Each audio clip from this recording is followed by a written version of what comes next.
2009 সালের পিলখানার হত্যাকাণ্ডের নিরপেক্ষ তদন্তের ও পরিকল্পনাকারী শেখ হাসিনার ফাঁসির দাবি জানিয়েছেন সীমান্তের অন্তত প্রহরী সরকারি চাকরিজীবী পরিবার সমবায় সমিতি লিমিটেড।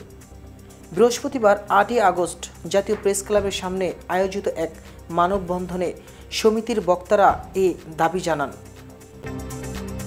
সভাপতি শফিকুর রহমান জামাল বলেন, দেশে শেখ হাসিনার ভারতের আস্থা বিশ্বাস অর্জনের ও সহযোগিতার জন্য পরিকল্পিতভাবে দরবার অনুষ্ঠানে সেনা অফিসারদের একত্রিত করে হত্যার মহা উৎসব চালিয়েছে বলে আমরা বিশ্বাস করি। আমরা 57 জন সেনা কর্মকর্তা সহ 74 জন হত্যার নিরপেক্ষ পূর্ণ তদন্তের দাবি জানাচ্ছি। এই সরকারের এই হত্যাকাণ্ডের বিডিআর বিদ্রোহী হিসাবে বলেও মূলত এটা ছিল সেনা অফিসারদের হত্যার একটি ছক। তিনি বলেন, সেদিন মর্মান্তিক হত্যাকাণ্ডের নাটের গুরু ছিলেন শেখ হাসিনা সহ তার প্রতিরক্ষা উপদেষ্টা তারেক সিদ্দিকী।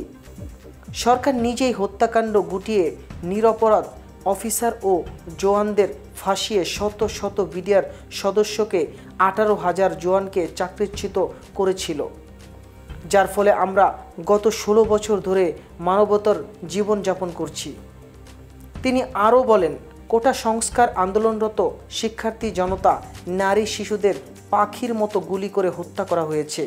আমাদের স্বাধীনতা ও সার্বভৌমত্বের প্রতীক সেনাবাহিনী ও বিডিআর ভাইদের হত্যা ছাড়াও ক্ষমতা আঁকড়ে থাকতে রাষ্ট্রের নাগরিক ও সমাজের নিরাপত্তার দায়িত্ব থাকা পুলিশ বাহিনীকেও ব্যবহার করে ধ্বংস করে দেয়া হয়েছে।